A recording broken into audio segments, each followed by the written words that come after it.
Good morning. Myself Dr. A.K. Gautam, department of geology, राजकीय बांगड़ महाविद्यालय, डीडवाना। आज का विषय राइबोसोम्स के अल्ट्रा स्ट्रक्चर एवं फंक्शन पर आधारित है। यह विषय बीएससी फर्स्ट ईयर जियोलॉजी के सेकंड पेपर के अंतर्गत सम्मिलित है, जो कि महर्षि दयानंद सरस्वती विश्वविद्यालय अजमेर के संबद्ध पाठ्यक्रम में सम्मिलित है। राइबोसोम्स को पैलेट ग्रेन्यूल्स भी कहते हैं। क्यों कहते हैं पैलेट ग्रेन्यूल्स? क्योंकि इसकी पैलेट ने खोज की थी। कण जैसी संरचनाएं होती हैं, पार्टिकुलेट स्ट्रक्चर होता है, इसलिए इसको ग्रेन्यूल्स कहते हैं। पैलेट ग्रेन्यूल्स नाम ध्यान रखें। राइबोसोम्स तो है ही, परंतु इसका नाम पैलेट ग्रेन्यूल्स भी है। क्यों? क्योंकि इसकी खोज पैलेट ने की थी। PALAD, Palade. इसको एक और नाम से भी जाना जाता है, जो कि है प्रोटीन ग्रेन्यूल्स।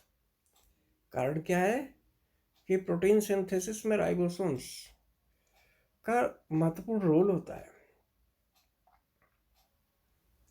इसको फैक्ट्रीज और इंजन ऑफ द सेल भी कहते हैं। ध्यान रखें, अगर आपसे जीके में पूछा जाए कि इंजन ऑफ द सेल क्या है, तो यही कहना है कि ribosomes are the engine of the cell. Cell को चलाने का कार्य करते हैं। या सिंथेसिस, प्रोटीन सिंथेसिस का कार्य, जो खासतौर से protein is a building unit of the cell और ऑर्गेनिजम्स बॉडी। तो ये इसीलिए फैक्ट्रीज ऑफ द सेल कहलाता है। तो राइबोसोम्स को किन के नामों से जानते हैं? Palade granules, protein granules, factories of the cell और engine of the cell. These are the non-membranous smallest granules of the cell. ये झिल्ली विहीन संरचनाएं होती हैं, जो कि सूक्ष्मतम ग्रेन्यूल्स होते हैं, सूक्ष्मतम ऑर्गेनल होते हैं कोशिका के। ऑर्गेनल्स को हिंदी में क्या कहते हैं? अंगक कहते हैं। अंगक वो होते हैं जो लिविंग होते हैं, जिनमें डिवीजन होता है, जो बायो एक्टिविटीज़ में पार्टिसिपेट करते हैं, उनको ऑर्गेनल्स कहते हैं। और जो बायो एक्टिविटीज़ में पार्टिसिपेट नहीं करते सेल के स्ट्रक्चर्स, उनको क्या कहते हैं? इंक्लूजन्स कहते हैं, जो कि मैंने मेरे पूर्व के व्याख्यानों में समझाया है। They are present in both prokaryotes and in eukaryotes. ये प्रोकैरियोटिक सेल्स में और यूकैरियोटिक सेल्स में, दोनों में पाए जाते हैं, एक्सेप्ट इन मैच्योर स्पर्म्स। परिपक्व स्पर्म्स में ये नहीं पाए जाते हैं और आरबीसीज में नहीं पाए जाते हैं। In prokaryotes they are scattered in the cytoplasm called cytoribosomes. Prokaryotes में ये साइटोराइबोसोम्स के नाम से जाने जाते हैं। And in eukaryotes they are present freely in the cytoplasm. और यूकैरियोट्स में ये मुक्त रूप से साइटोप्लाज्म में पाए जाते हैं and are attached with the endoplasmic reticulum, और एंडोप्लाज्मिक रेटिकुलम से जुड़े हुए होते हैं। They are also present in the plastids. ये प्लास्टिड्स में भी उपस्थित होते हैं और mitochondria and are named as plastidoribosomes. Plastidoribosomes, क्योंकि प्लास्टिड्स के अंदर ये पाए जाते हैं, इसलिए इनको क्या कहते हैं? प्लास्टिडोराइबोसोम। एंड इसी तरीके से इसका नाम माइट्रियोबोसोम्स भी कहलाया जाता है, क्योंकि माइटोकॉन्ड्रिया में भी पाए जाते हैं। इस तरीके से माइटोकॉन्ड्रिया वाले को माइटोराइबोसोम्स, और प्लास्टिड्स के अंदर जो पाए जाते हैं उनको कहते हैं plastidoribosomes. Each ribosome has two parts, smaller one is cap like and larger one is dome shaped. Ribosomes के मूलतः दो हिस्से होते हैं। छोटी यूनिट जो होती है वो कैप जैसी संरचना होती है, और बड़ी यूनिट जो होती है वो डोम शेप होती है। On the basis of their sedimentation, इसके अवसादन के, पानी में जैसे कुछ मिट्टी बैठ जाती है नीचे, उसको अवसादन कहते हैं। तो इसकी डेंसिटी के हिसाब से ये नीचे सेडिमेंट होता है किसी भी लिक्विड में। तो सेल, यहाँ लिक्विड क्या है, सेल का साइटोप्लाज्म है। On the basis of their sedimentation, Svedberg units या डाल्टन यूनिट्स, वो डाल्टन यूनिट क्या होती है, 1 × 10⁻13 seconds. It is differentiation or differentiated as prokaryotic ribosomes and organelle ribosomes, जो कि 70s होता है प्रोकैरियोट्स के अंदर, और ये 70s जो होता है 50s और 30s सब यूनिट से मिलके बना हुआ होता है। इसी तरह से यूकैरियोटिक राइबोसोम्स होते हैं जो कि 80s और 60s, यूकैरियोट्स राइबोसोम जो होते हैं 80s होते हैं, जो कि 60s और 40s सब यूनिट से मिलके बने होते हैं। 70s किस किस से मिलके बना होता है, 50s और 30s है। इसी तरह से यूकैरियोटिक राइबोसोम्स 80s कहलाते हैं, और वो 60s और 40s सब यूनिट से मिलके बने हुए होते हैं। ईच सब unit is composed of ribosomal RNA and protein complex and is called as ribonucleoprotein, which are formed in cytoplasm, जो कि साइटोप्लाज्म में पाई जाती है प्रोकैरियोट्स के अंदर, and in cytoplasm of nucleolus in eukaryotes, और यूकैरियोट्स के अंदर साइटोप्लाज्म में पाई जाती है। तो ribosomal RNA protein, RNA proteins होती हैं 70s और 80s से मिलके बनी होती हैं। 50s और 30s यूनिट्स होती हैं, जो कि आगे 23s और 5s से, और फिर 30s जो होती है 16s से मिलके बनी हुई होती है। और इसके अंदर 70s में 50s के अंदर 34 तरह की प्रोटीन्स होती हैं, और 30s के अंदर 21 टाइप की प्रोटीन होती हैं। इसी तरीके से 80s के अंदर क्या होता है, 60s जो होता है 28s और 5.85 और 5s। इसी तरह से 30s 185,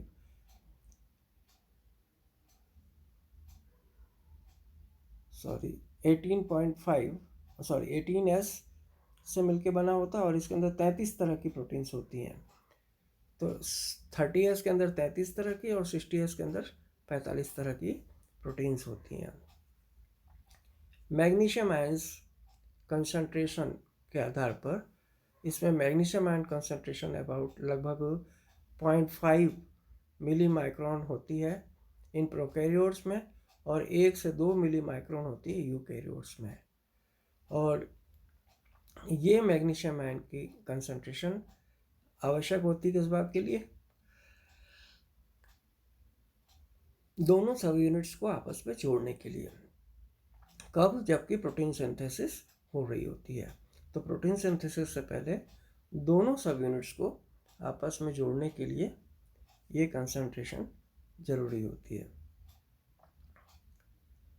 ये लार्जर सब यूनिट जो होती है हैव ए साइट, और larger subunits have A site or acceptor site, and another P site or peptidal site is jointly formed in both the subunits.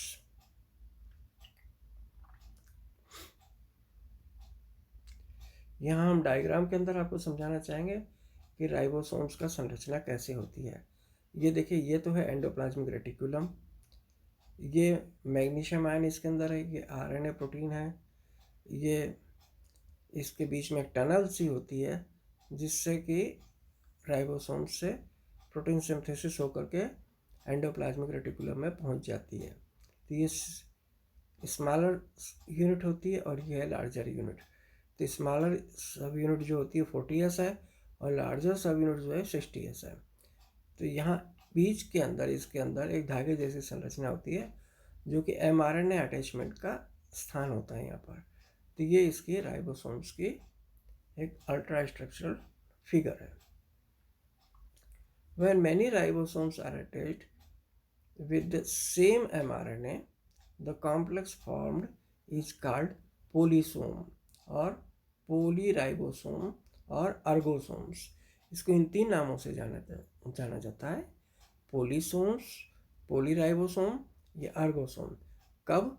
जबकि कई राइबोसोम्स एक साथ mRNA से जुड़े हुए होते हैं। तो इस प्रकार की जो चैन बन जाती है, माला बन जाती है, उसको पोलीराइबोसोम्स, अर्गोसोम्स या पोलीसोम्स के नाम से जाना जाता है। It is more common in prokaryotes as small similar type of proteins are to be form there. चूँकि प्रोकैरियोट्स के अंदर सामान्य तरीके की प्रोटीन का संश्लेषण होता है, इसलिए उसके अंदर प्रोकैरियोटिक सेल्स के अंदर ये बहुत कॉमन स्ट्रक्चर है और ये बहुत ऐसे कॉमनली पाया जाता है। अब हम आपसे बात करते हैं इसके राइबोसोम्स के कार्य क्या हैं, फंक्शंस क्या हैं। राइबोसोम्स के फंक्शन ये हैं, they are the site of protein synthesis. अब तक जैसा कि मैंने उल्लेख किया, राइबोसोम्स का मेन कार्य प्रोटीन के संश्लेषण का होता है। उसी तरह से दूसरा काम क्या है, they provide the site for the attachment of mRNA। mRNA के जुड़ने के लिए स्थान उपलब्ध कराते हैं ये, और tRNA and give them protein protection from the cytoplasmic nuclease. और mRNA के साथ साथ tRNA को भी स्थान उपलब्ध कराते हैं, और जो कि साइटोप्लाज्मिक इन न्यूक्लियस एंजाइम्स के लिए स्थान उपलब्ध कराते हैं, जो कि उससे प्रोटेक्शन प्राप्त करता है। इसी तरह से टनल जो होती है इसके अंदर, टनल ऑफ लार्जर सब unit protects the nascent polypeptide till it attains secondary structure.